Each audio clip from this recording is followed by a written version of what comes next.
The SWAT team kicked down the door of the farmhouse, dragging the screaming nephew out of bed while men in hazmat suits dug up the front lawn. It was supposed to be a celebration. He was drinking champagne, celebrating his stolen inheritance, totally unaware that the land he just swindled from his uncle was radioactive. The look on his face when the agent handed him the cleanup bill was priceless. They thought Grandpa Joe was a helpless old man losing his mind. They didn't know he was the one who tipped off the EPA, and he made sure the nephew's signature was the only one on the liability form. Before we reveal how the trap was set, hit subscribe. This is the legend of Golden Acres. The cork left the neck of the Dom Perignon with a sound like a suppressed pistol shot. It ricocheted off the rough-hewn oak beams of the ceiling and clattered onto the linoleum floor, spinning to a stop near the wheel of the rusted wheelchair. Foam surged over the lip of the green bottle, cascading over Greg's knuckles. He didn't care. He didn't wipe it off. He just laughed, a jagged, breathless sound that was halfway between triumph and a sob of relief. He brought the bottle directly to his mouth, bypassing the crystal flutes Sheila had set out, and took a long, gluttonous swig. The expensive vintage spilled down his chin, staining the collar of his dress shirt, but he drank until he gasped for air. "Done," Greg wheezed, slamming the bottle onto the kitchen island. The heavy thud made the silverware jump. "It is actually, finally, legally done." He looked like a man who had just sprinted a marathon with a knife at his back. His hair was disheveled, his eyes wild and bloodshot, sweat beading on his forehead despite the air conditioning blasting through the farmhouse. Sheila didn't look up. She was perched on a high stool, her manicured fingers flying across the surface of her iPad Pro. The blue light of the screen illuminated her face, casting sharp, skeletal shadows across her cheekbones. "The penthouse in Brickell is pending," she murmured, her voice detached, bored. "But there's a 3-bedroom in Sunny Isles with a private elevator. It's $6 million, Greg. Can we swing 6? Greg wiped his mouth with the back of his hand, grinning like a shark. "Baby, we can swing whatever the hell we want. As of 10 minutes ago, we are liquid. We are golden. We are free." He snatched the document from the table, the deed to the Golden Acres farm. The paper was heavy, cream-colored, official. The notary's seal was embossed in the corner, a little mountain of raised paper that signified the end of their problems. But the most important part was the signature at the bottom. It was shaky. It was barely legible. It looked like a spider had been dipped in ink and dragged across the line in a death spasm. Joseph R. Miller. Greg walked over to the corner of the kitchen where the author of that signature sat. Grandpa Joe was slumped in his wheelchair, his body listing to the left. He wore a faded flannel shirt that smelled of mothballs and stale sweat, a scent Sheila constantly complained about. His head lolled forward, his chin resting on his chest, a thin string of saliva connecting his lip to his collar. He was staring intently at a water stain on the wainscoting, his eyes glassy and vacant behind thick, cataract-clouded lenses. To the casual observer, Joe Miller was a vegetable, a husk, a man whose mind had dissolved into the fog of dementia years ago, leaving behind only a biological machine that converted oxygen into waste. Greg leaned down, invading Joe's personal space. He waved the deed back and forth, the paper creating a breeze that ruffled the few wisps of white hair on the old man's head. "Hey," Greg barked, snapping his fingers in front of Joe's face. "Earth to Major Tom. Can you hear me, old man?" Joe blinked slowly. It took him 3 seconds to lift his head, the movement jerky and mechanical. He looked at Greg, then at the paper, then back to the stain on the wall. He let out a low, confused groan. "Greg?" Joe stammered, his voice raspy from disuse. Is it time for supper? I'm hungry." Greg threw his head back and laughed again, the sound bouncing off the farmhouse walls. "Supper? No, Grandpa, it's not supper time. It's payday, and you just bought the ticket." Greg grabbed the handles of the wheelchair and spun Joe around so he was facing the window. Outside, the sun was setting over the 500 acres of prime rolling farmland. It was a beautiful property. Gentle hills, dense tree lines, a creek that sparkled in the twilight. To a farmer, it was a legacy. To Greg, it was just dirt that covered a gold mine. "Look at it, Joe," Greg whispered, leaning close to the old man's ear. "Take a good look, because tomorrow the bulldozers come. They're going to flatten the barn, they're going to tear down this dump of a house, and they're going to turn your precious golden acres into a subdivision for tech billionaires. Sheila finally looked up from her iPad, taking a sip from her flute. Don't be mean, Greg. He doesn't understand what you're saying. His brain is Swiss cheese. Oh, he understands enough, Greg sneered. He walked around to the front of the chair and crouched down, placing his hands on Joe's knees, squeezing tight enough to bruise. Don't you, Joe? You know you just signed it all away. 50 years of work, gone with a pen stroke. Joe's lower lip trembled. He looked small, fragile. A tear leaked from the corner of his right eye and tracked through the wrinkles of his cheek. I just wanted to help, Joe whispered, his voice cracking. You said you needed it for the bad men. Greg's face hardened instantly. He stood up, smoothing his shirt. The mention of the bad men killed his buzz for a split second. Yeah, well, you helped. You saved my ass. So thanks for the inheritance, old man. Don't worry, the nursing home we picked has great pudding. It's practically a resort. You'll love the view of the parking lot. It's the state facility, Greg, Sheila corrected absent-mindedly. Don't get his hopes up. It smells like bleach and cabbage. Whatever, Greg waved his hand dismissively. It's a roof, better than he deserves after making us live in this hellhole for 3 months. Greg walked back to the island and poured himself another glass of champagne. He felt invincible. The debt, the crushing, terrifying debt that had kept him awake for months, the debt that had put a price on his head, was effectively gone. This land was pre-sold. The developers were wiring the funds within 48 hours. The triads would get their money, and Greg would still have millions left over. He had won. He had outsmarted everyone. To us, Greg toasted the air, and to the stupidity of the elderly. In the corner, Grandpa Joe shifted slightly. The husk routine was physically exhausting, keeping his facial muscles slack, forcing his eyes to unfocus, managing the tremor in his hands. It was a performance that would have won an Oscar. But Greg was turned away now. Sheila was buying virtual curtains. No one was watching. Joe lifted his head just an inch. The vacant, confused look vanished from his eyes, replaced by a cold, predatory clarity. The cataracts were real, but the mind behind them was sharper than the hunting knife he kept hidden in his boot. He looked at his nephew, this arrogant, soft-handed parasite who had beaten him, starved him, and treated him like livestock.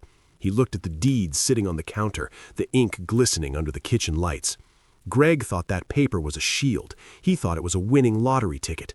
He had no idea that Joe had spent the last 3 months turning this entire farm into a bear trap, and Greg had just stepped right into the jaws. Joe cleared his throat. It wasn't the weak, rattling cough of a dying man. It was a clear, deliberate sound. Greg turned around, eyebrow raised. What, you choke on your own spit again? Joe smiled. It wasn't the hollow, senile smile he had worn for 90 days. It was a tight, grim expression, a soldier's smile before the ambush is sprung. The pudding, Joe said. His voice wasn't raspy anymore. It was low, steady, and dripping with ice. Greg paused, the glass halfway to his mouth. What? I said, I hope the pudding is good, Joe said, speaking slowly, enunciating every syllable. Because where you're going, Gregory, I don't think they serve dessert. The room went silent. The refrigerator hummed. The clock on the wall ticked. Greg stared at the old man. For a second, a flicker of genuine fear sparked in his chest. The transition was too sudden. The voice was too strong. It was like watching a corpse sit up in a coffin. Then Greg shook his head and laughed, a nervous, forced sound. Listen to him. He's speaking in riddles, brains misfiring. He turned to Sheila. Did you hear that? He thinks I'm going somewhere. Sheila didn't look up. He's sundowning, Greg. Just ignore him. Greg took another drink, pushing the unease down with alcohol. Yeah, sundowning. Lights are on, but nobody's home. He grabbed the deed and folded it, tucking it into his jacket pocket. He patted the pocket, ensuring the prize was safe. It's all yours now, Gregory, Joe whispered, leaning back into the shadows of the corner, the senile mask sliding back into place as if it had never left. Every single inch. Damn right it is, Greg said, turning off the kitchen light, leaving Joe in the semi-darkness. Come on, Sheila, let's go out to dinner. I want steak. I want the most expensive steak in the county. Finally, Sheila said, grabbing her purse. They walked out of the kitchen, leaving the old man alone in the dark. They didn't see him reach under the seat of his wheelchair. They didn't see him pull out the small black receiver. They didn't see him check the battery light. And they certainly didn't see the smile that returned to his face, a smile that promised absolute, scorching ruin. "Enjoy the steak," Joe murmured to the empty room. "It's the last good meal you're ever going to eat." The invasion began on a Tuesday, 3 months prior to the champagne toast. It didn't start with a knock at the door or a phone call. It started with the roar of a turbocharged V8 engine shattering the mid-morning silence of the valley. Joe was sitting on the porch, whittling a piece of cedar and listening to the wind move through the cornstalks. It was his favorite time of day. The air was crisp, the birds were active, and the world felt ordered. Then the silver Porsche Cayenne tore up the gravel driveway, kicking up a cloud of dust that drifted over his rose bushes. The vehicle didn't stop at the designated parking pad near the barn. It swerved off the gravel, mounting the curb and crushing the carefully tended fescue of the front lawn. It came to a halt 10 feet from the porch steps, its massive tires leaving deep, muddy gouges in the turf. Joe stopped whittling. He looked at the ruts in the grass. He looked at the aggressively shiny SUV. He didn't say a word. He just folded his pocket knife and slipped it into his pocket. The driver's door flew open, and Greg stepped out. He was wearing a suit that cost more than Joe's tractor and sunglasses that hid his eyes. He spread his arms wide, a performance for an audience of one. "Uncle Joe!" Greg shouted, flashing a smile that was all teeth and no warmth. "Look at you, holding down the fort." From the passenger side, Sheila emerged. She looked like she had just stepped off a runway in Milan and landed in a cow pasture. She was wearing white pants, white blouse, white heels. She took one step onto the grass, looked down at the dirt touching her shoe, and grimaced as if she'd stepped in acid. "Craig," she whined, her voice piercing the air, "it smells like manure. You said the air was fresh." "It's country fresh, babe," Greg said, walking up the steps and patting Joe on the shoulder with a heavy, patronizing hand. "Good to see you, old-timer. You remember Sheila, right?" Joe stared at them. He remembered Sheila perfectly. The last time he saw her was at Joe's wife Martha's funeral 5 years ago. Sheila had spent the entire service texting on her BlackBerry. "Hello," Joe said simply. "We are here," Greg announced as if he expected a brass band. "Just like we talked about. We're moving in to take care of you. You can't handle this big place all alone anymore. It's unsafe." Joe hadn't agreed to anything. Greg had called once, said they were coming to visit, and then hung up. But Joe knew better than to argue with a hurricane. You battened down the hatches and waited for it to pass. "I manage fine," Joe said. "Nonsense," Greg said, pushing past Joe and opening the front door without knocking. "You're frail. You're isolated. We're family. We're here to help." They didn't act like help. They acted like a demolition crew. For the next 6 hours, Joe sat in his wheelchair in the hallway, watching the destruction of his sanctuary. They brought in boxes, suitcases, and garment bags. They didn't ask where to put things, they just colonized. "This living room is hideous," Sheila announced, standing in the center of the room Joe and Martha had shared for 40 years. "Greg, the furniture needs to go. It's depressing. It smells like dead people." "We'll order a dumpster tomorrow," Greg called out from the kitchen, where he was already raiding the fridge. The breaking point, the moment the seed of hatred truly took in Joe's heart, came at 4 p.m. Joe wheeled himself into the master bedroom. He found Sheila standing by the cedar chest at the foot of the bed. The lid was open. She was pulling out quilts. These weren't just blankets. These were Martha's life work. The Star of Bethlehem pattern she made for their 25th anniversary. The double wedding ring quilt from their marriage. The chaotic, colorful scrap quilt she made while undergoing chemo. Every stitch held a memory. Every square was a day of their life together. Sheila held up the double wedding ring quilt with 2 fingers, her nose wrinkled in disgust. "Greg, these are infested. Look at the discoloration. Is this mold?" "It's tea," Joe said, his voice trembling slightly. "Martha spilled tea on it in '98. Sheila didn't hear him. Or she didn't care. "It's unhygienic," she declared. She bundled the quilt into a ball and shoved it into a heavy-duty black trash bag she was dragging around. "No," Joe said, gripping his wheels. "Those aren't trash. Put them back." Sheila looked at him, her eyes cold and dead. "Joe, sweetie, we have to sanitize the environment if we're going to live here. Allergies, you understand." She stuffed the Star of Bethlehem quilt in next, then the chemo quilt. "Greg!" Joe shouted. It was a command, loud and sharp. Greg appeared in the doorway, chewing on a sandwich he'd made with Joe's ham. "What's the problem?" Joe said, pointing a shaking finger. "She's throwing out Martha's quilts. Tell her to stop." Greg looked at Sheila. Sheila rolled her eyes and tied the knot on the bag. "Uncle Joe," Greg sighed, using the tone one uses with a toddler, "Sheila has asthma. We can't have old, dusty textiles collecting mites. We'll buy you a nice electric blanket, okay? Problem solved." Greg picked up the bag containing the physical remnants of Martha's love, and tossed it into the hallway. "I'll put this on the burn pile out back." Joe watched the bag hit the floor. He felt a heat rise in his chest that he hadn't felt since Korea. He wanted to stand up. He wanted to take the cane hanging on the back of his chair and thrash them both until they learned respect. But he looked at Greg's shoulders, broad, tense. He looked at Greg's eyes, darting, anxious. He realized something. Greg wasn't just an asshole. He was hurrying. He was clearing the house out, not just to live in it, but to stage it. Intelligence, Joe thought. Gather intelligence before you engage. He forced his hands to unclench. He forced his face to go slack. He slumped slightly in the chair. I liked the blue one," Joe mumbled, feigning a sudden drop in cognition. Yeah, blue is great," Greg said, walking away with the bag. "We'll get you a blue one from Walmart." The happy family mask didn't last the week. It barely lasted the night. By the next morning, the pretense of caring for Grandpa had evaporated. The sun rose, revealing the reality of the situation. Greg was sitting at the kitchen table, surrounded by paperwork. His laptop was open, displaying a bank account with the balance in the negative 6 figures. He was on the phone, his voice hushed and frantic. I know, he hissed into the receiver. "The liquidity is tied up, but the asset is secured. I'm in the house now. It's just a formality." Joe wheeled into the kitchen. He hadn't slept. He had spent the night staring at the ceiling, formulating a plan. Greg slammed the laptop shut as soon as he saw Joe. The sweet nephew act flickered back on, but it was glitchy now. The stress was eating through the insulation. "Morning, sunshine," Greg said, taking a sip of black coffee. "Sleep well?" "Where is my oatmeal?" Joe asked. "Martha usually makes oatmeal." Greg rubbed his temples. "Martha is dead, Joe. We went over this." "Oh," Joe said. He looked around the kitchen. "Who are you again?" Greg stared at him. The vein in his forehead pulsed.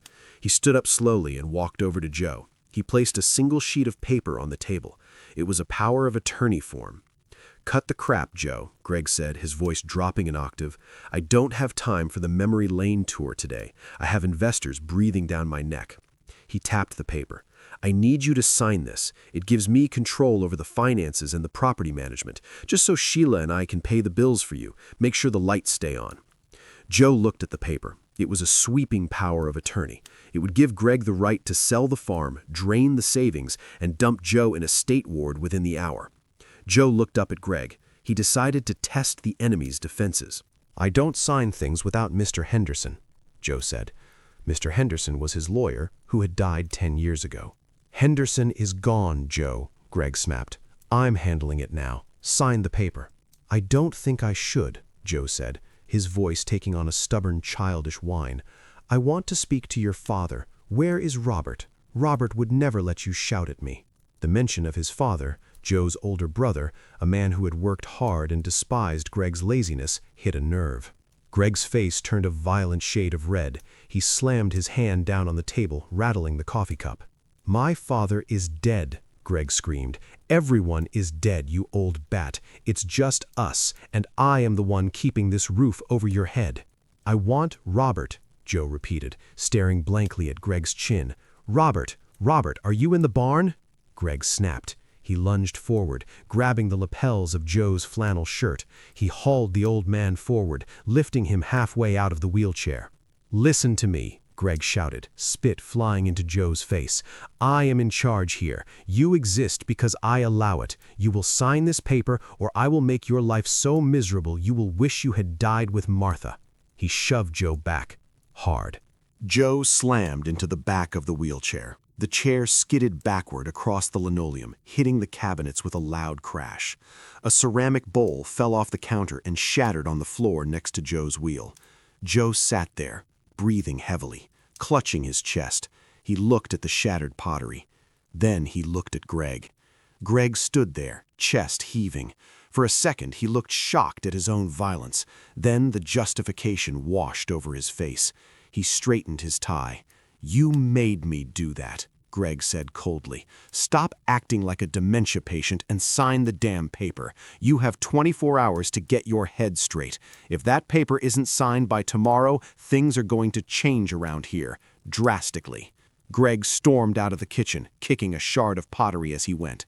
Joe sat alone in the silence. He didn't move for a long time. Slowly, carefully, he reached down and picked up a piece of the broken bowl. It was sharp, dangerous. "Robert isn't here, Gregory," Joe whispered to the empty room, his voice steady and cold. "But I am, and you just made a very, very big mistake." He wheeled himself over to the trash can and dropped the shard inside. The war had begun, and Greg had fired the first shot at a man who had been laying ambushes since before Greg was born. The silver Porsche crunched down the gravel driveway at 10:15 a.m. Joe waited. He sat by the kitchen window, watching through the slats of the blinds. He waited until the taillights disappeared around the bend of County Road 9.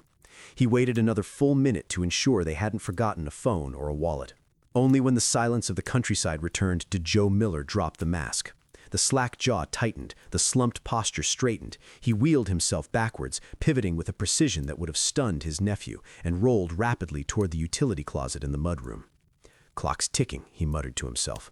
Greg and Sheila were off to a power lunch with potential investors in the city. That gave Joe 3 hours, maybe 4. He needed to turn the farmhouse into a listening post, and he had to do it with a body that felt like it was made of rusty hinges and broken glass. He opened the utility closet. On the top shelf, behind a stack of old National Geographic magazines, sat a cardboard box labeled Yard Sale, Misk. Joe couldn't reach it. He looked around. He grabbed the handle of a broom. Holding it like a pool cue, he nudged the box. It slid forward, tipped, and fell. Crash! The box hit the floor, spilling its contents, a tangle of extension cords, a broken alarm clock, and a Fisher-Price baby monitor set from the late 90s. "Jackpot," Joe whispered. He scooped up the monitor. It was white, yellowed by age with a chunky antenna. He had bought it for 50 cents 5 years ago, thinking he might need it if Martha ever got bedridden. She died before he could use it. Now, it would serve a different purpose. He checked the battery compartments. Clean. He rolled to the junk drawer in the kitchen, found a fresh pack of 9 volts, and popped them in. He switched the units on. Static. Then a clear hiss. "Testing," he whispered into the transmitter, the baby unit. From the receiver, the parent unit in his lap, his own voice came back tinny but distinct. "Testing. Phase 1 complete. Now for the hard part." Joe wheeled into the living room. It was a war zone of modern beige furniture Sheila had ordered, clashing violently with the dark wood of the farmhouse. But high up on the wall, above the stone fireplace, something remained from the old days. A great horned owl. It was a taxidermy piece Joe had mounted in 1976. It had a wingspan of 4 feet and glass eyes that stared eternally downward at the center of the room. Sheila hated it. She had called it Demon Bird and promised to have the contractors rip it down the moment they started renovations. That meant Joe had to act fast. He rolled his wheelchair to the hearth. The owl was mounted 8 feet up. "All right, old friend," Joe grunted. "We're going to give you some hearing aids." He locked the brakes on his chair. He gripped the rough stone of the fireplace mantel. This was the part Greg didn't know about. Greg thought Joe's legs were useless. They weren't useless, they were just ruined. He could stand, but it felt like driving spikes into his knees. He could walk a few steps, but he paid for it with days of agony. Joe took a deep breath. He visualized the pain as a color, red, and pushed it to the side. He hoisted himself up. His triceps shook. His legs screamed as he put weight on them, locking his knees to keep from collapsing. He stood on the footrests of the wheelchair, gaining 6 inches.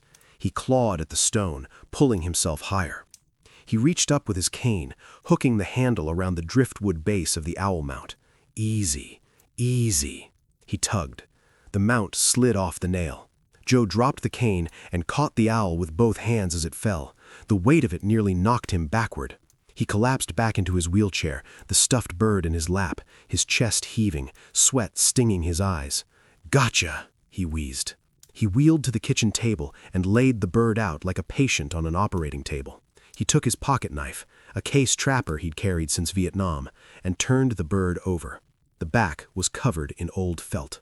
Carefully, surgically, Joe sliced the felt along the base. He dug out a handful of the old dusty stuffing, creating a cavity right between the owl's shoulder blades. He took the transmitter unit of the baby monitor. He taped the power switch to the on position with electrical tape so it wouldn't accidentally toggle. He wrapped the unit in a thin layer of foam to muffle any plastic on wood clicking sounds. He shoved the transmitter into the hollowed-out bird. It was a tight fit. He packed the stuffing back in around it to hold it steady. Then, using a small tube of superglue from the drawer, he resealed the felt backing. He flipped the owl over. It looked unchanged, just a dusty old bird. But now it was a bug. "You listen close, you hear?" Joe told the glass eyes. "You catch every word those vultures say." Putting it back was harder than taking it down. Joe had to stack 2 volumes of Encyclopedia Britannica on the seat of his wheelchair. He had to stand on the books. He shook violently, his knees buckling, black spots dancing in his vision. If he fell, he'd break a hip and the game would be over. Greg would win. For Martha, he thought, for the land. With a guttural roar of effort, he shoved the mount back onto the nail. It settled with a dull thud. Joe collapsed back into his chair, gasping, his heart hammering a frantic rhythm against his ribs. He sat there for 10 minutes, just breathing, waiting for the agony in his legs to subside to a dull roar. He checked the receiver. Scritch. Scratch. He could hear the sound of the mantel clock ticking through the speaker. He could hear the house settling. The acoustics of the chimney acted like a natural amplifier. It was perfect. He took the receiver unit, the parent end. He turned the volume dial down but kept the power on. He flipped his wheelchair over. Using a roll of silver duct tape, he strapped the receiver securely to the underside of the canvas seat. He positioned it so the speaker faced downward, ensuring the sound wouldn't be muffled, but no one looking at the chair would see it. He wheeled himself upright. He checked the room. He swept up the dust from the drilling. He put the broom back. He put the glue away. By the time the Porsche returned at 2 p.m., Joe was back in his corner, his head lolling to the side, a line of drool on his chin. Greg kicked the door open, tossing his keys on the table. "Total waste of time," Greg shouted, loosening his tie. "These investors are skittish. They want soil samples, Sheila. Who asks for soil samples?"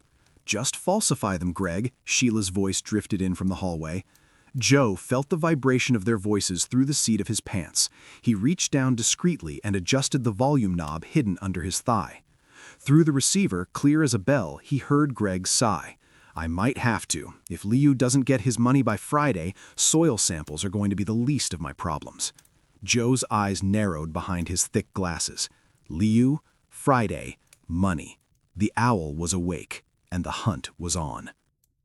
The exile happened 3 days after the owl was planted. The catalyst wasn't a fight or a legal dispute. It was a scented candle. Sheila was standing in the living room holding a glass of Chardonnay and frowning at a $60 Tahitian vanilla candle burning on the mantel. She sniffed the air, then sniffed the candle, then turned her glare toward Joe, who was dozing in his wheelchair by the window. "Sheila," she shrieked, "I can still smell him." Greg jogged in from the kitchen, wiping crumbs from his mouth. "What? Smell who?" "Him," Sheila pointed a manicured finger at Joe. "It's that scent, mothballs and decay. It's overpowering the vanilla, Greg. I have the interior designer coming tomorrow to look at fabric swatches. I cannot have this house smelling like a geriatric ward. It destroys the aesthetic." Joe kept his eyes closed, his breathing shallow. He wasn't asleep. He was listening to the owl transmit their voices from 10 feet away to the receiver hidden under his seat. "Babe, he lives here," Greg said, though his defense was weak. "Not in here," Sheila snapped. "Look at him. He's drooling on the upholstery. It's disgusting. Move him. Put him in the guest room." "The guest room is full of your shoeboxes," Greg reminded her. Sheila paused, tapping her chin. Her eyes drifted out the window to the large red-painted structure 50 yards away. "The barn," she said. Greg blinked. "The barn? Sheila, it's November. It's 40 degrees at night." "It's a finished barn, isn't it?" she countered. "It has 4 walls and a roof. Just put a space heater out there. He'll be fine. He's tough, right?" Greatest generation and all that? Greg looked at Joe, then back at his wife. He weighed the effort of arguing with Sheila against the moral weight of evicting an elderly relative to a shed. It wasn't a contest. Sheila won. All right, Greg muttered, just for a few days, until we get the papers signed and move him to the facility. They didn't ask Joe, they just came for him. We're doing some renovations, Greg lied, grabbing the handles of the wheelchair. Paint fumes, dangerous for your lungs. We're going to set you up in the tack room. It's cozy. They wheeled him out the back door, down the ramp and across the muddy yard. The wind was biting, cutting through Joe's thin flannel shirt. He didn't protest. He let his head roll on his shoulders, acting too confused to understand he was being discarded. The tack room was not cozy. It was a 12 by 12 box with concrete floors and gaps in the siding where the daylight and the wind whistled through. It smelled of diesel, old leather, and rat droppings. Greg set up a folding army cot on the corner. He threw a single, thin wool blanket onto it, one of the few they hadn't burned. There, Greg said, clapping his hands. Camping. It'll be fun. Bathroom? Joe whispered, looking around with wide, fearful eyes. Greg paused. The barn had no plumbing. He looked around, spotted a 5-gallon Home Depot bucket in the corner, and kicked it toward the cot. Improvise, Greg said, refusing to make eye contact. I'll come empty it in the morning. Don't make a mess. Then the final indignity. Greg walked to the barn door.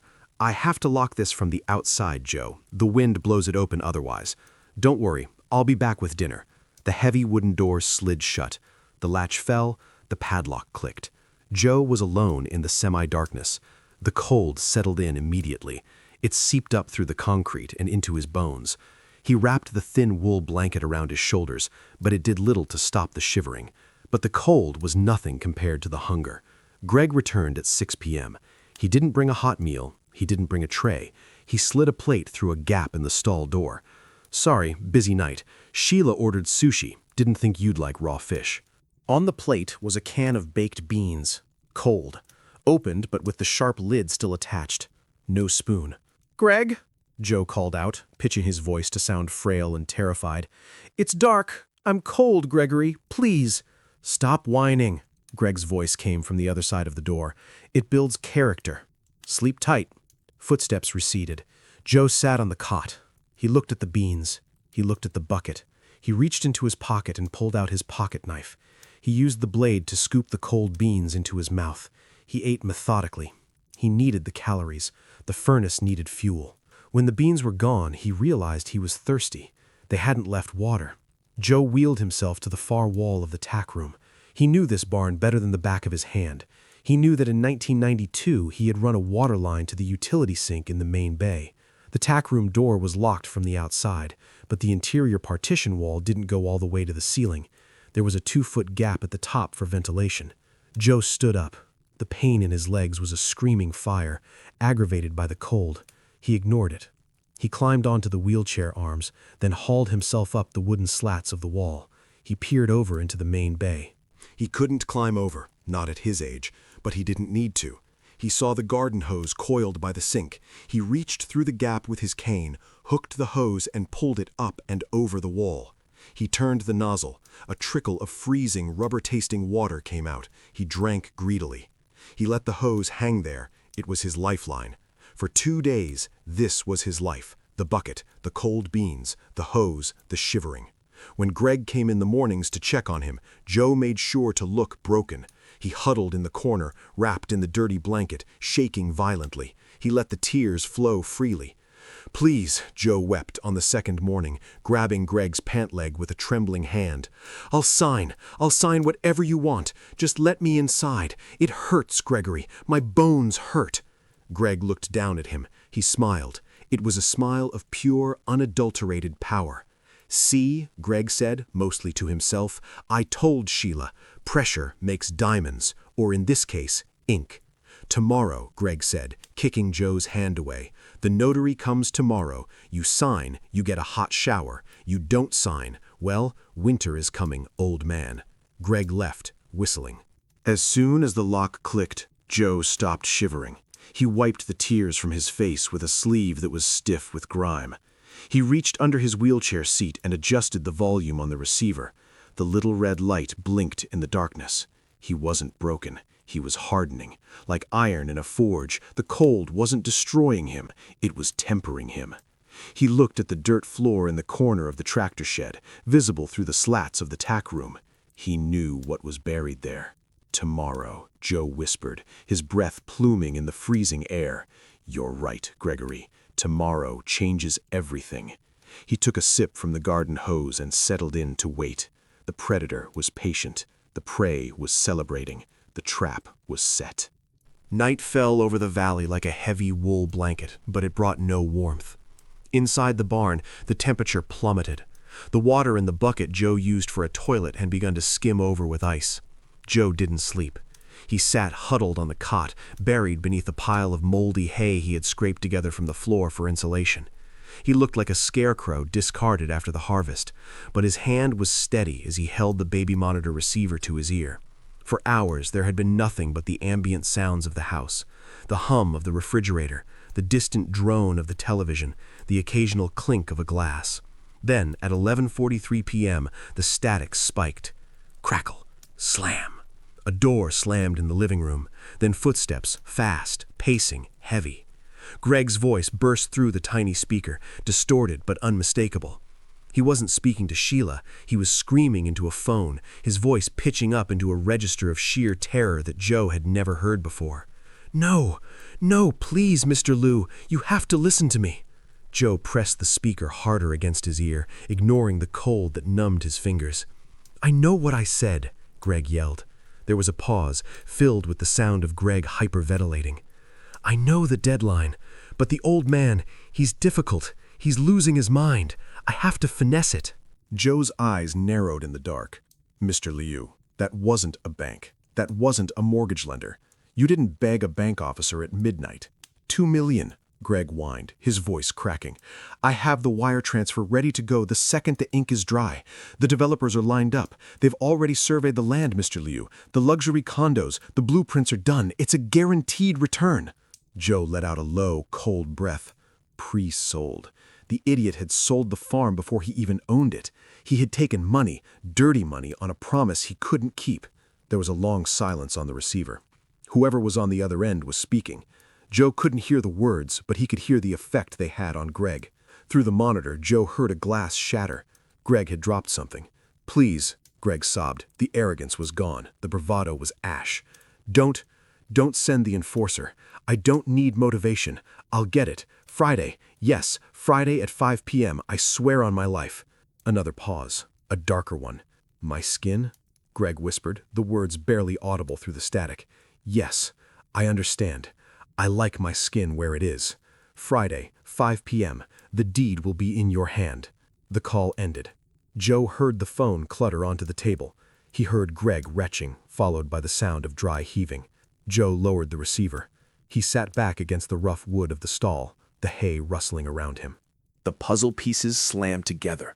The rush, the desperation, the investors.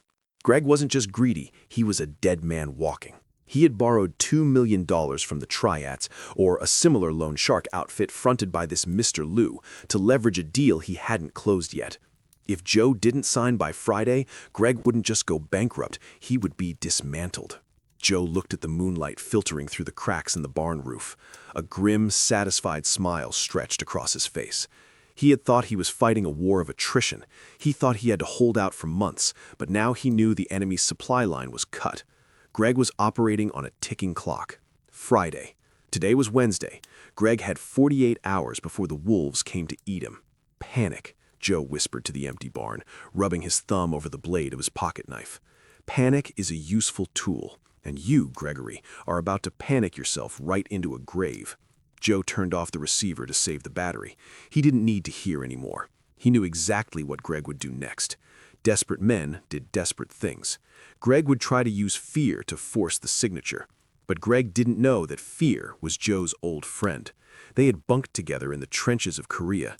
They had lived together when Martha got sick. Joe knew how to handle fear. Greg only knew how to cause it. And come Friday, he was going to learn the difference. Thursday morning broke with the sound of thunder inside the barn. Crack! The noise was deafening in the enclosed space. Dust rained down from the rafters. The pigeons nesting in the hayloft exploded into the air in a panic of beating wings. Joe was thrown from a fitful sleep, his heart hammering against his ribs. He scrambled up on the cot, his instincts screaming mortar fire before his brain caught up to the year 2025. He wasn't in Korea. He was in his own barn, and standing 20 feet away, framed by the morning light streaming through the open sliding door, was Greg. Greg looked like a wreck. His eyes were rimmed with dark circles, his skin was pasty, and his expensive suit was wrinkled. He held a Remington 700 hunting rifle, Joe's own rifle stolen from the gun cabinet in the main house, tucked casually against his shoulder. "Morning, Uncle Joe," Greg shouted, his voice shrill and unstable. "Did I wake you? I thought we'd do a little pest control." Joe gripped the edge of the cot. "What are you doing, Gregory? Put that down." "It's just target practice," Greg said, racking the bolt. A spent casing pinged off the concrete floor. "I need to blow off some steam. Mr. Liu is impatient, and you know what helps with stress? Loud noises." Joe looked around wildly. The barn was home to a colony of feral cats. Joe had been feeding them for a decade. They were wild, scruffy, and flea-bitten, but they were his. They were the only things on the farm that didn't look at him with pity or contempt. "There's one," Greg yelled. A calico darted out from behind a stack of feed bags, terrified by the noise. Crack! The bullet pulverized a wooden pallet inches from the cat's tail. Splinters flew like shrapnel. The cat screeched and scrambled up the wall, disappearing into the loft. Greg laughed. It wasn't a happy laugh. It was the laugh of a man whose sanity was fraying like an old rope. "Missed! I must be rusty." "Stop it!" Joe shouted, forgetting to use his old man voice for a second. "They're living creatures, for God's sake." "They're vermin," Greg roared back, the barrel swinging dangerously toward Joe before snapping back to the shadows. "Here, kitty kitty," Greg taunted. Then, from beneath the workbench, Barnaby emerged. Barnaby was a warrior, a heavy, scarring orange tabby with one ear torn off and only one eye. The left one was milky white from a fight years ago. He was slow, arthritic, and trusted Joe implicitly. He didn't run. He just sat there, blinking his good eye, confused by the noise. Greg saw him. A cruel grin split his face. "Jackpot," Greg whispered. "The pirate cat." He raised the rifle. He didn't aim at the wall. He aimed directly at the cat's chest. "Don't," Joe said. The word came out as a strangled gasp. "Sign the papers, Joe," Greg said, his finger tightening on the trigger, "or the pirate walks the plank." Greg didn't wait for an answer. He started to squeeze. Adrenaline, sharp and electric, flooded Joe's system. The pain in his legs vanished. The stiffness of the cold night evaporated. Joe launched himself from the cot. It wasn't a stumble. It was a dive. He hit the concrete hard, his knees taking the impact, but he didn't stop. He scrambled forward on his hands and knees, throwing his body over the orange tabby just as the gun went off. Boom! The bullet didn't hit the cat. It slammed into the concrete floor 6 inches from Joe's ear. The concussion was a physical blow. Concrete dust sprayed into Joe's face, blinding him. His ears rang with a high-pitched whine. But he had Barnaby. He curled his body around the cat, tucking the animal into his chest, shielding it with his own ribs. Barnaby hissed and dug his claws into Joe's arm, but Joe didn't let go. "You crazy old bastard!" Greg screamed. Joe looked up, coughing in the dust cloud. Greg was standing over him, the rifle barrel smoking. He looked terrified by what he had almost done, but that terror quickly morphed into rage. He couldn't admit he was wrong, so he doubled down. Greg stepped forward and jammed the hot barrel of the rifle against Joe's forehead. The metal seared Joe's skin. "You want to die?" Greg hissed, his eyes wide and trembling. "Is that it? You want me to put you out of your misery right here?" Joe looked up the length of the barrel into Greg's eyes. He saw the pupil dilation. He saw the sweat. He saw a man who was terrified of Friday 5 p.m. "Please," Joe whimpered. He let the tears come. It wasn't hard. The dust stung his eyes, and the ringing in his ears was painful. "Please, Gregory, don't hurt him. He's all I have." "I don't care what you have," Greg screamed, spitting as he yelled. "I care about what I have, and I have a deadline." Greg pulled the gun back, but kept it aimed at Joe's chest. "Tomorrow," Greg said, "noon. The notary will be here. You will sit at that kitchen table, you will smile, and you will sign the deed. If you hesitate, if you even blink wrong, I will come back out here and I will kill every single thing that breathes in this barn. Do you understand me?" Joe squeezed Barnaby tighter. The cat was shaking against his chest. "I understand," Joe sobbed, bowing his head in submission. "I'll sign, I promise. Just leave us alone." "Good," Greg said. He wiped the sweat from his forehead with his sleeve. "Clean yourself up. You look pathetic." Greg turned and marched out of the barn, the rifle swinging at his side. He kicked the door open and disappeared toward the house. Joe stayed on the floor for a long time. He waited until the ringing in his ears faded to a dull hum. He waited until Barnaby stopped growling and started purring, sensing the danger had passed. Slowly, Joe sat up. He checked the cat. Barnaby was fine, just spooked. Joe brushed the concrete dust off his flannel shirt. He touched his forehead where the gun barrel had pressed. It was tender, a burn, a brand. He stopped crying instantly. The tears dried up as if a valve had been shut off. He looked at the door where Greg had exited.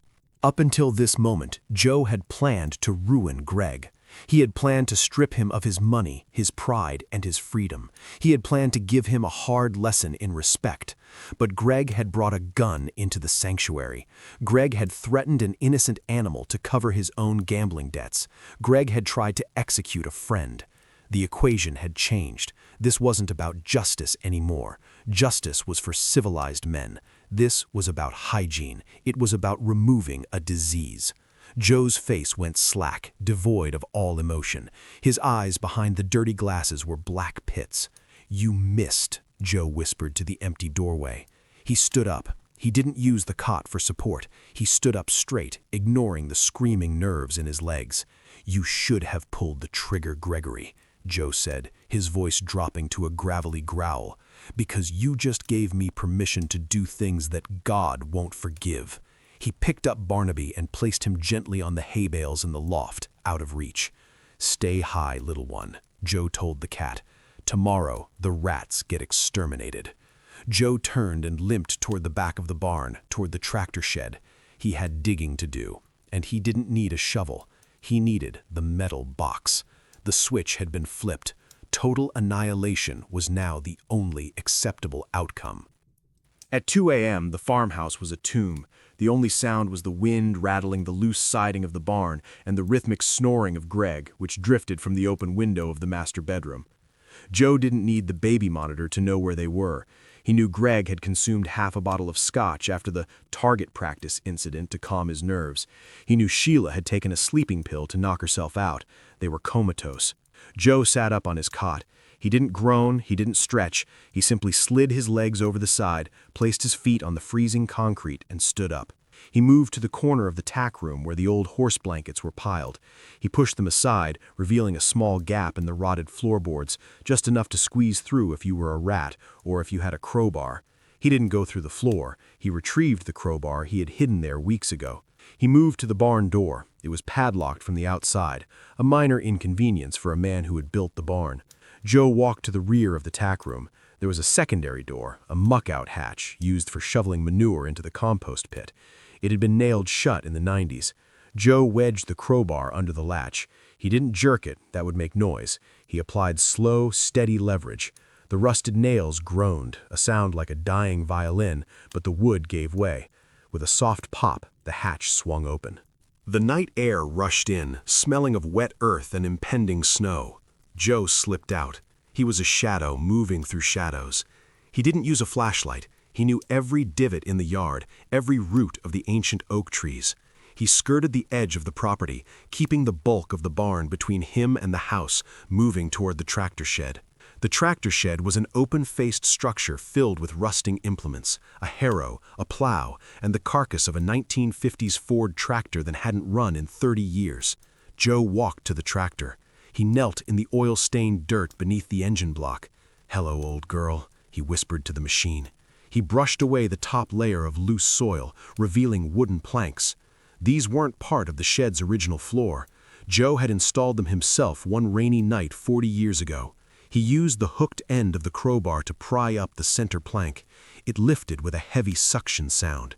Beneath it, nestled in a bed of gravel to keep it dry, was a surplus military ammo box.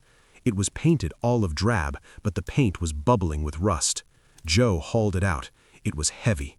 He sat cross-legged in the dirt, the cold seeping into his trousers, and flipped the latch.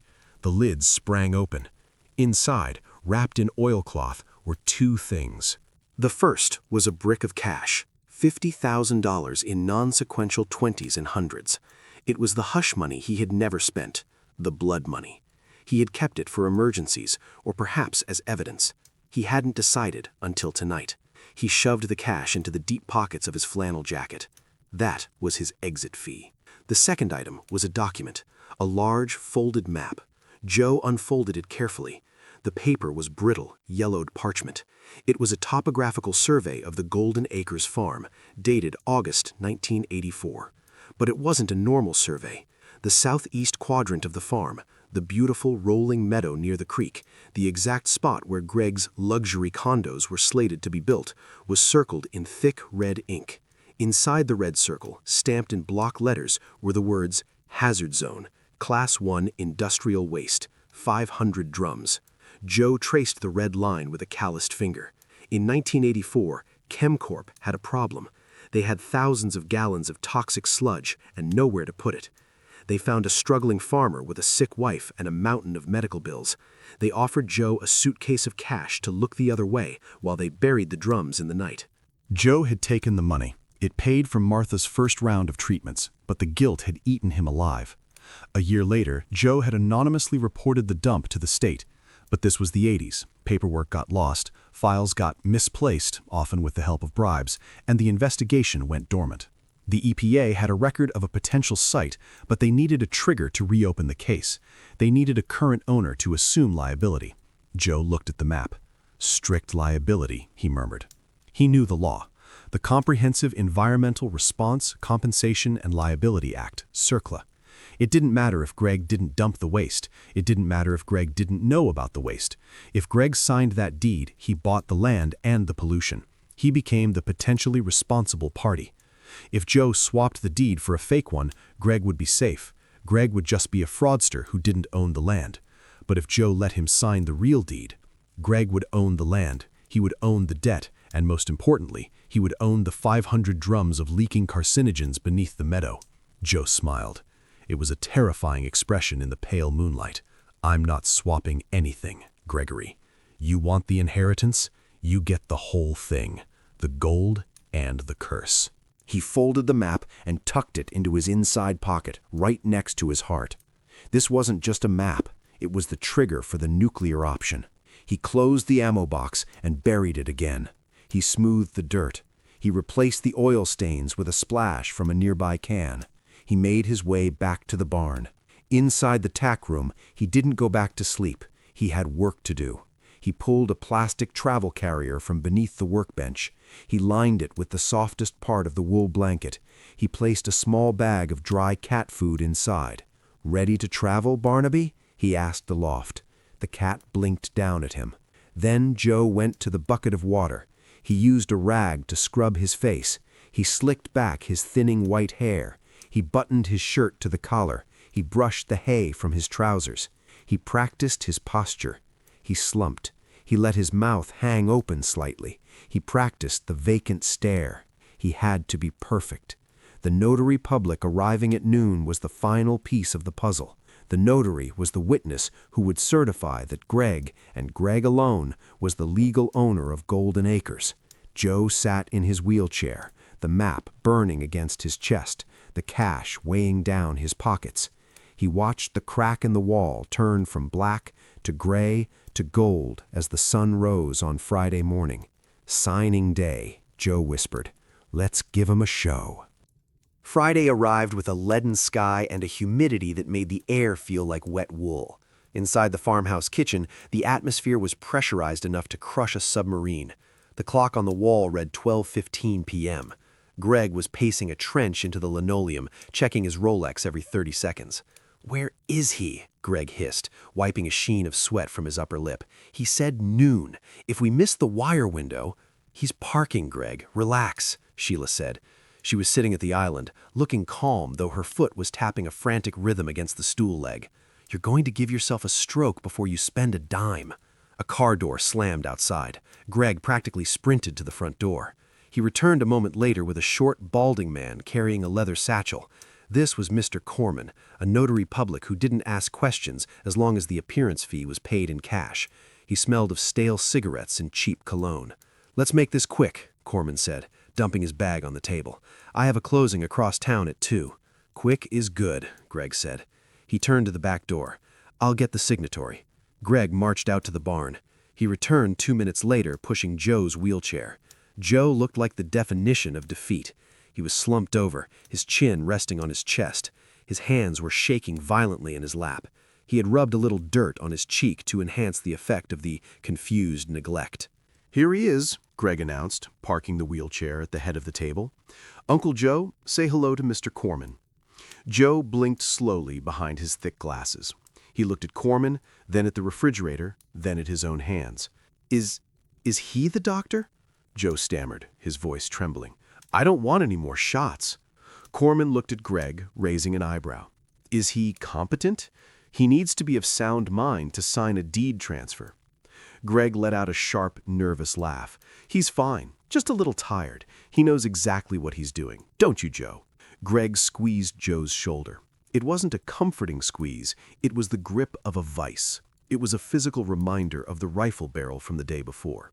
"We talked about this, Joe," Greg whispered dangerously close to his ear. "The nice man needs your autograph. Then everyone is happy. Then the bad men go away." Joe looked at the document spread out on the table. Quitclaim deed. Grantor, Joseph R. Miller. Grantee, Gregory Miller. It was the death warrant for his legacy. It was the key to Greg's salvation. Joe reached for the pen. His hand shook so badly he knocked it across the table. "Oops," Joe mumbled. "Clumsy." Greg snatched the pen and jammed it back into Joe's hand. "Hold it tight. Just sign on the line." Joe hovered the tip of the pen over the paper. He stopped. He looked up at Greg with wide, watery eyes. "But what about the president?" Joe asked softly. Greg froze. "What?" "President Reagan," Joe said, looking earnestly at the notary. "He gave me an award for the corn in '84. If I sell the farm, will Ronnie be mad at me?" The room went silent. Then Greg exploded into laughter. It was a release of pure tension. "Reagan! Did you hear that? He thinks it's the '80s. Corman chuckled, shaking his head as he pulled his stamp out. "Well, that answers the competency question. But hey, I get paid either way." "Just sign it, you senile bat," Greg grinned, seeing the finish line. "Reagan won't be mad. I just got off the phone with him. He said it's fine." "Oh," Joe said, a look of relief washing over his face. "Well, if Ronnie says it's okay." Joe lowered the pen. Internal to his mind, the fog cleared instantly. The shaking in his hand was a calculated oscillation. He wasn't signing away his home. He was signing a declaration of war. He was arming a bomb and handing the detonator to his nephew, Joseph R. Miller. The signature was scratchy, weak, the handwriting of a dying man. But it was legal. "Done!" Greg shouted. He snatched the paper away before the ink was dry. Corman slammed his official stamp onto the document. Clack, thump. "There you go," Corman said. "It is witnessed and notarized. The property is transferred." Greg held the deed up to the light like it was a holy relic. "Yes, yes, 2 million, here we come." He pulled out his phone immediately, his thumbs flying across the screen. "Mr. Liu, it's done. I'm sending a photo of the deed now. Wire the funds. Yes, we're good." Sheila was already hugging him, squealing about the penthouse. They were lost in the euphoria of unearned wealth. Joe sat there, forgotten, the furniture in the room. "Gregory?" Joe asked, his voice small. Greg didn't look up from his phone. "What? What do you want?" "Can I go now?" Joe asked. "I want to go feed Barnaby. He gets hungry around lunch." Greg waved a hand dismissively, not even bothering to turn around. He had what he wanted.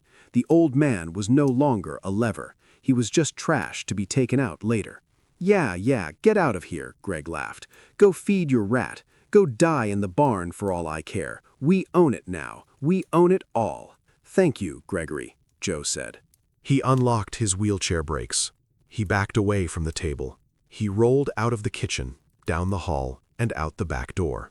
The moment the screen door slammed shut, the senile act dropped like a heavy coat. Joe didn't go to the barn. He went to the tractor shed. He didn't feed the cat. The cat was already in the carrier, secured in the passenger seat of the 1995 Ford F-150 that Joe had kept under a tarp behind the woodpile. Joe opened the truck door. He hoisted himself into the driver's seat.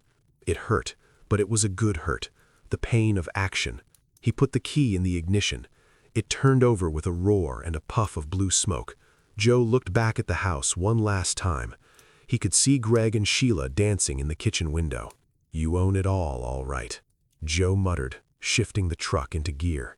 Every single toxic inch. He didn't turn on the headlights. He rolled slowly down the back service road, tires crunching on the gravel, disappearing into the tree line just as the black SUVs began to turn onto the main driveway a mile away. The timing was impeccable. The swap was complete. The trap was sprung. The sun rose over Golden Acres at 6:58 a.m., but Greg Miller didn't see it. He was buried under 600 thread-count Egyptian cotton sheets, nursing a headache that felt like a rail spike being driven into his left temple. The previous night had been a blur of excess. Once the wire transfer confirmation from the Triads holding company had hit his offshore account, pending, of course, but visible, Greg and Sheila had opened 3 more bottles of Dom. They had toasted the walls, the floor, and the ceiling. They had danced on the coffee table. They had passed out with the smug, impenetrable sleep of the nouveau riche. Greg rolled over, his mouth tasting like copper and stale grapes. He reached for the glass of water on the nightstand, knocking over an empty pill bottle. Rumble. The floor vibrated. Greg froze. He waited. Rumble. Clank. It was the unmistakable sound of heavy machinery, diesel engines idling, air brakes engaging, metal hitting earth. Greg's eyes snapped open. A slow, greedy smile spread through his face, fighting through the hangover. "The developers," he croaked. He checked the clock. 7:05 a.m. "Aggressive," Greg whispered, swinging his legs out of bed. "I like aggressive." He had told the development firm that time was money. He had told them he wanted ground broken immediately. He hadn't expected them to start this fast, on a Saturday morning no less, but he wasn't going to complain. Every scoop of dirt removed was another step toward the high-rise future he deserved. He stood up, smoothing his silk pajamas, a deep navy blue with white piping, purchased specifically for his new life as a landed gentleman.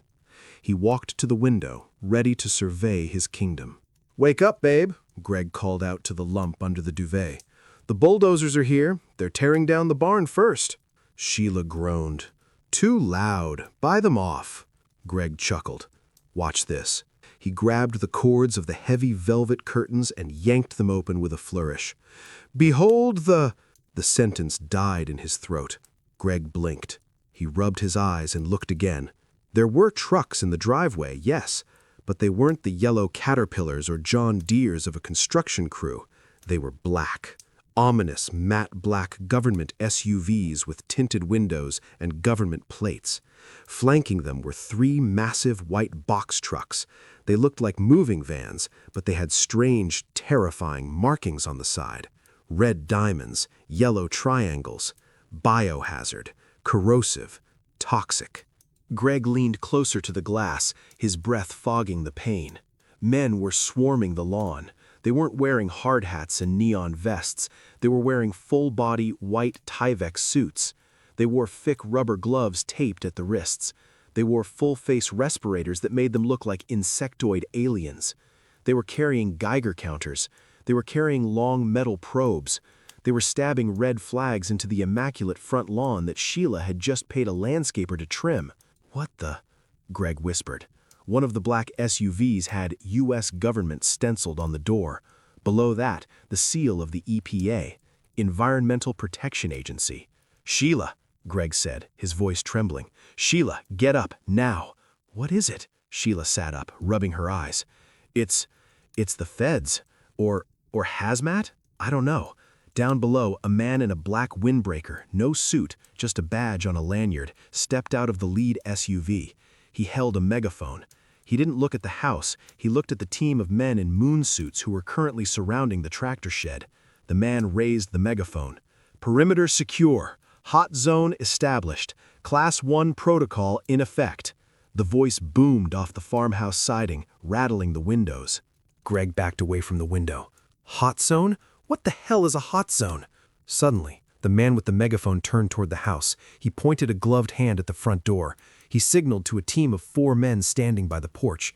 They were carrying a heavy red cylinder, a battering ram. "Greg!" Sheila screamed, clutching the sheets. "What did you do?" "I didn't do anything," Greg yelled, panic rising in his chest like bile. "It's a mistake. They have the wrong address. Maybe it's a gas leak."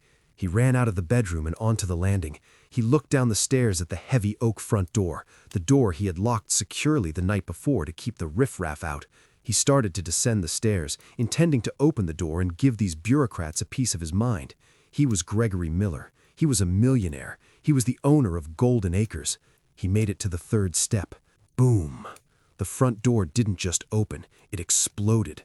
The wood around the deadbolt shattered into splinters. The door swung inward with such violence it slammed against the interior wall, cracking the plaster. "Federal agents! Hands! Show me your hands!" The shout was a wall of sound. 4 men stormed into the foyer. They weren't the guys in the moon suits. These were the tactical team. Body armor, helmets, carbines raised and ready. Greg froze on the stairs, his hands instinctively shooting up in the air. His silk pajamas felt very thin, very ridiculous. "Don't shoot!" Greg shrieked. "I'm unarmed. I'm in pajamas." The lead agent, a man with eyes like flint, trained his weapon on Greg's chest. "Gregory Miller?" the agent barked. "Yes, that's me," Greg stammered. "What is the meaning of this? I'll sue you. I'll sue every single one of you." "Clear left, clear right," the agent shouted, ignoring him, sweeping the living room and the kitchen. "Kitchen clear. Dining room clear." The lead agent holstered his weapon, but didn't relax his posture. He marched to the bottom of the stairs, looking up at Greg with a mixture of professional detachment and utter disgust. "Are you the owner of record for this property?" the agent demanded. Greg straightened his spine. This was his moment to assert dominance. "Yes, I am. I signed the deed yesterday. I own everything here, and I demand to know why you just destroyed my door." The agent smiled. It wasn't a nice smile. It was the smile of a fisherman who just hooked a prize marlin. "We have a warrant," the agent said, pulling a folded document from his vest. "Title 42, United States Code. Emergency Response to Hazardous Substance Release." "Hazardous?" Greg laughed nervously. "It's a farm. We grow corn. And cats. There's nothing hazardous here." "Secure him," the agent ordered. 2 agents rushed up the stairs. Before Greg could protest, they spun him around. His face was pressed into the floral wallpaper. Cold steel handcuffs clicked around his wrists, biting into the skin. "Hey, this is assault!" Greg screamed. "Sheila, call the lawyer! Call Mr. Liu!" Sheila appeared at the top of the stairs, wrapped in a robe, her face a mask of horror. "Greg? Greg, they're digging up the lawn!" "Get them downstairs," the lead agent commanded. "We need to evacuate the structure immediately. The air quality inside is likely compromised." "Compromised?" Greg sputtered as they marched him down the stairs. "I have a HEPA filter." They dragged him out the front door and onto the porch. The cool morning air hit Greg's face, but he didn't feel refreshed. He felt sick. The yard was gone. In the 20 minutes since he had woken up, the EPA team had turned his picturesque farmhouse lawn into a disaster movie set. Yellow caution tape was wrapped around the old oak trees. A decontamination tent was being inflated near the driveway.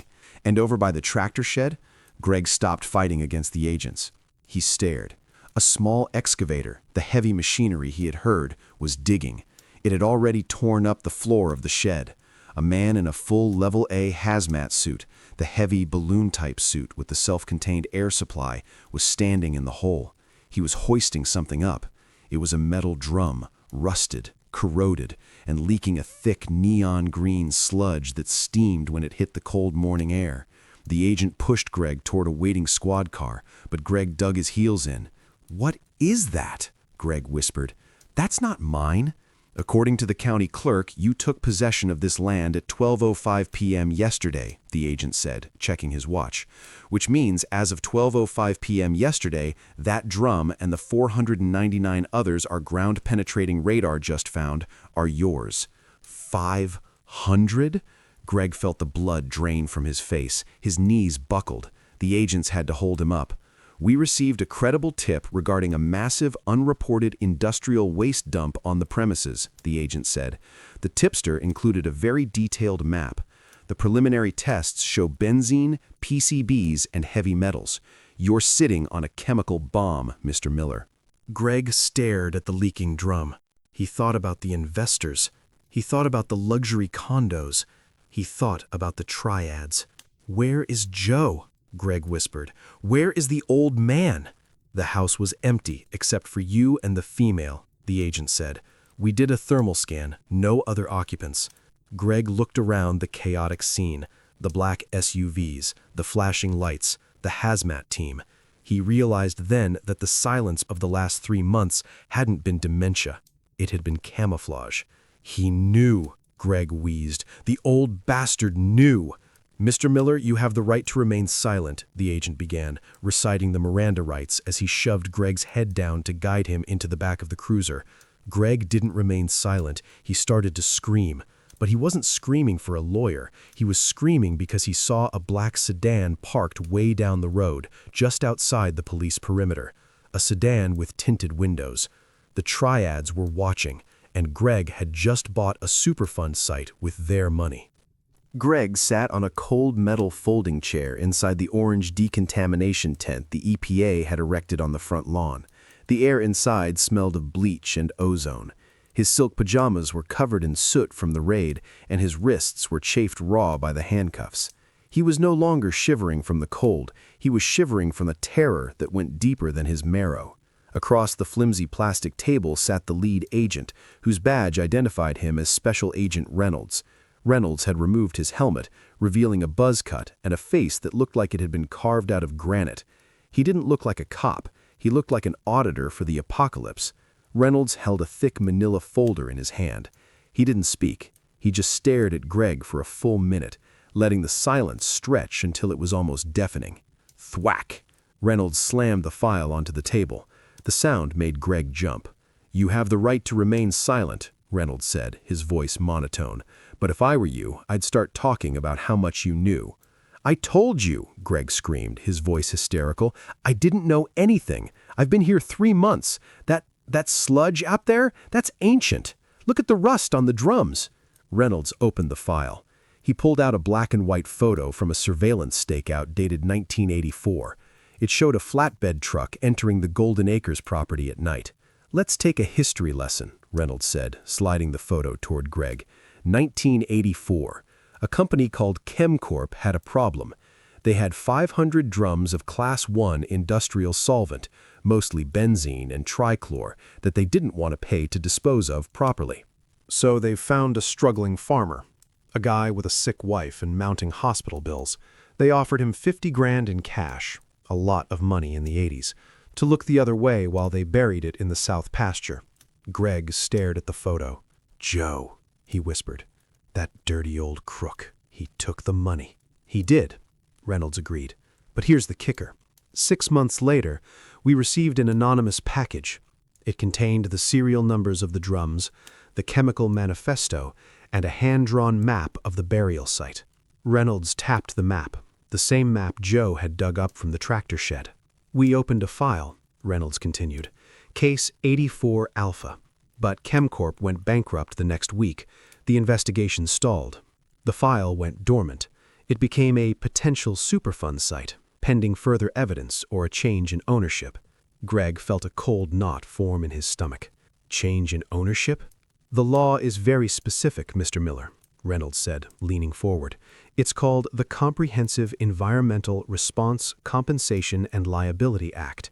We call it CERCLA, or more simply, strict liability." Reynolds smiled, a thin, cruel expression. "It means we don't care if you didn't dump the waste. We don't care if you didn't know it was there. We don't care if you were in diapers when it happened. The moment you signed that deed, The moment you became the owner of record, you bought the liability. Greg shook his head frantically. No, no, I'll undo it. I'll tear up the deed. I'll give it back to him. You can't, Reynolds said. The transfer is recorded. You are the owner, and as the owner, you are solely responsible for the remediation. Reynolds reached into the file again. He pulled out a single sheet of paper with a government letterhead. He slid it across the table. This is a preliminary assessment, Reynolds said.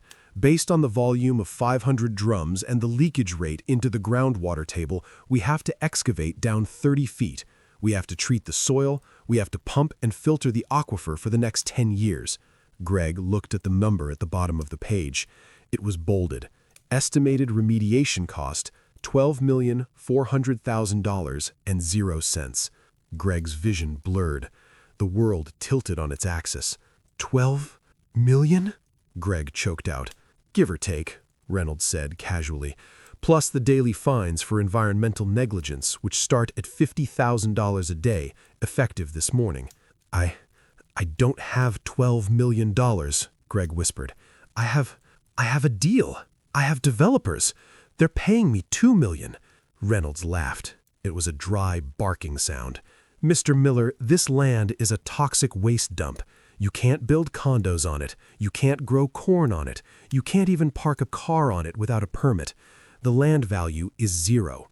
Actually, it's negative $12 million. Reynolds stood up and signaled to the officer at the tent flap. We've already initiated a freeze on your assets to cover the initial cleanup costs, Reynolds said, gathering his files. Your bank accounts, your investment portfolio, that Porsche parked on the lawn, it's all seized. The government gets paid first. Greg sat frozen in the chair. The math crashed down on him like a falling elevator.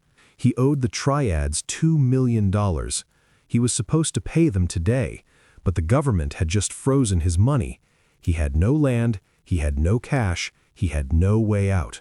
You can't do this, Greg wailed, standing up, rattling the handcuffs. I'm the victim here. The old man set me up. He planned this. He knew. Reynolds paused at the tent flap. He looked back at Greg with a glint of grudging respect. Not for Greg, but for the architect of this disaster. If he did, Reynolds said, then he's a hell of a lot smarter than you are. Enjoy federal custody, Mr. Miller. I hear the food is better than what you'd get in the Triad's basement. Reynolds walked out, leaving Greg alone in the orange glow of the tent. Greg slumped back onto the metal chair. He stared at the $12 million bill. Joe hadn't just disinherited him. Joe had strapped a financial suicide vest to Greg's chest and pulled the pin. The land wasn't an inheritance, it was a weapon, and it had just detonated. The humiliation was absolute. Greg and Sheila were marched out of the decontamination tent, their hands cuffed behind their backs. The morning sun was fully up now, illuminating the circus that Golden Acres had become. News vans had arrived, parked haphazardly on the shoulder of the county road, their satellite dishes extended like hungry necks. Sheila was weeping openly, mascara running in black rivulets down her face. I didn't sign anything, she shrieked at the female officer, gripping her arm. I'm just the wife. I didn't know about the barrels. I just wanted the remodel. Tell it to the judge, lady, the officer said, shoving her toward the back of a waiting squad car. Greg was in worse shape. He was hyperventilating. His legs felt like jelly.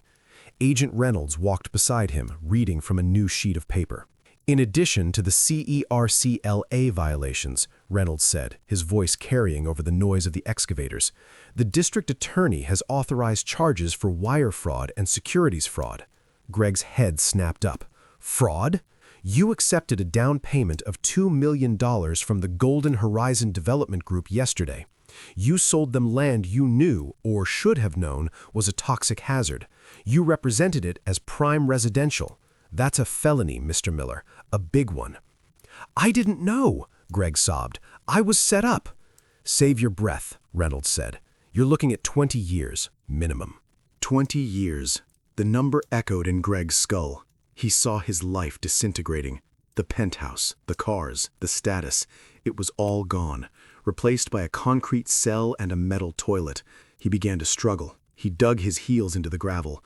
No, you can't take me, Greg yelled, thrashing against the grip of two officers. "I have rights. I demand bail. I demand to be released on my own recognizance." "Stop fighting or we will tase you," one of the officers barked. "I'm not going to prison," Greg screamed. "I'm Gregory Miller. I'm a victim." They dragged him toward the second squad car. Greg was kicking, spitting, doing everything he could to delay the inevitable. He was terrified of prison. He was terrified of the shame. Then he looked at the road. Beyond the line of police tape, beyond the news vans, a single vehicle sat idling in the breakdown lane. It wasn't a police car. It wasn't a news van. It was a matte black Mercedes S-Class sedan. The windows were tinted so dark they looked like polished obsidian. As Greg watched, the rear passenger window rolled down 3 inches.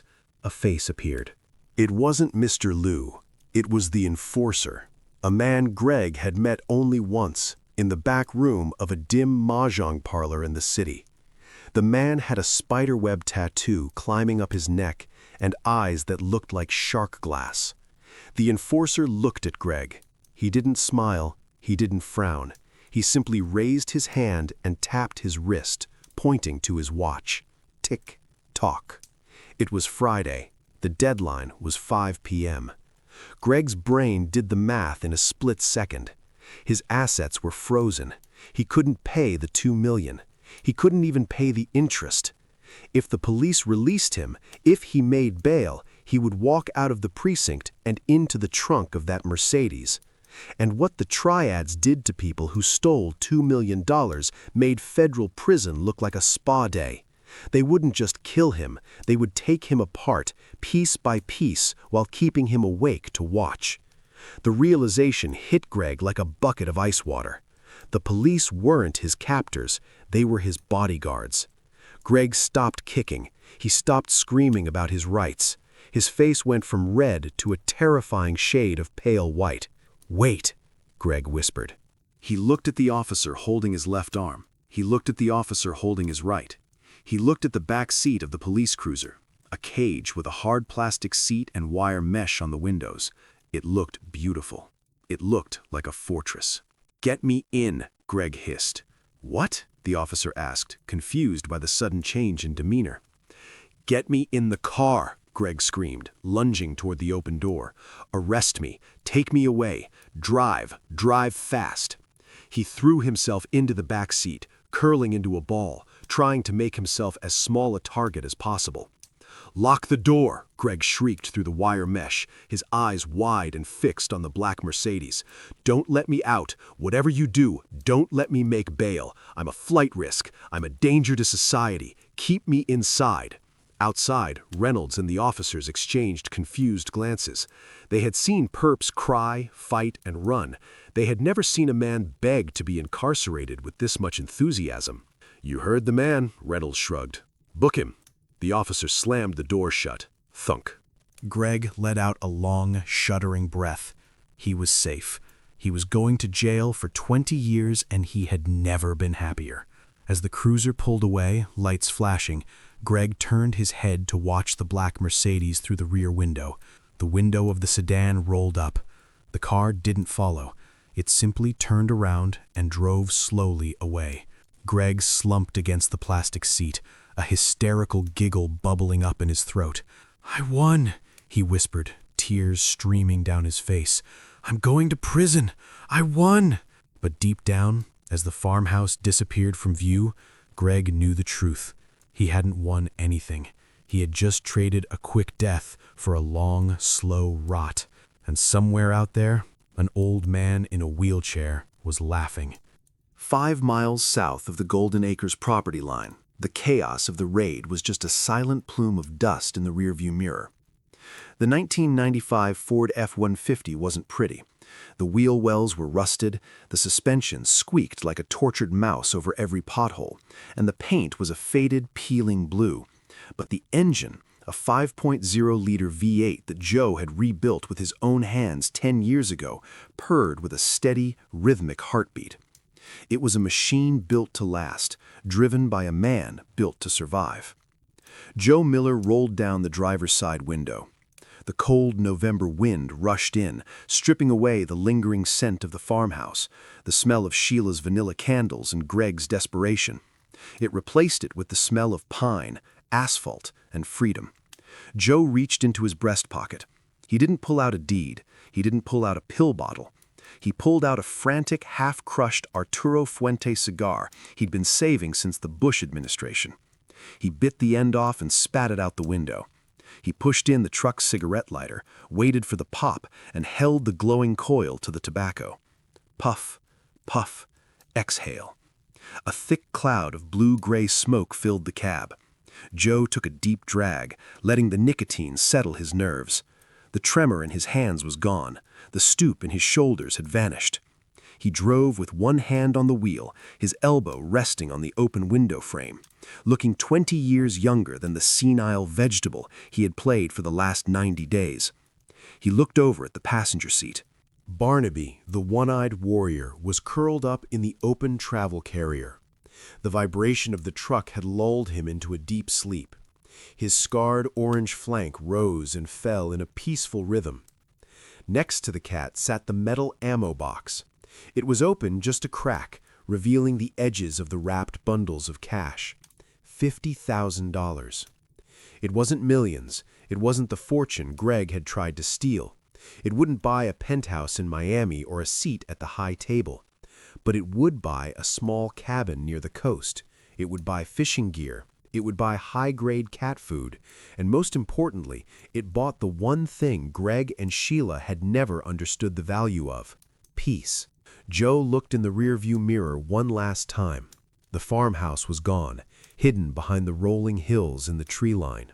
He pictured the scene back there: the moon suits, the handcuffs, the frozen accounts, the black Mercedes turning away. He felt a twinge of something in his chest. It wasn't guilt. It was pity, not for what was happening to them, but for how blind they had been. They had looked at a weathered old man and seen a victim. They had looked at a beautiful farm and seen a bank account. They had looked at family and seen an obstacle. Greg had spent his whole life trying to inherit the earth. He never realized that sometimes the earth fights back. Joe reached over and scratched Barnaby behind his remaining ear. The cat let out a sleepy, vibrating murp. "We're clear, partner," Joe said, his voice rough and warm. "No more cold beans, no more drafts. We're going where it's warm." He took another drag of the cigar, watching the smoke swirl out into the slipstream. "They wanted the land so bad," Joe muttered to the open road, a dark smile playing on his lips. "I just made sure they got everything that came with it." He kicked the truck into overdrive. The engine roared, a sound of defiance and liberation. Joe Miller turned the radio on, found an old country station, and didn't look back. Fade to black.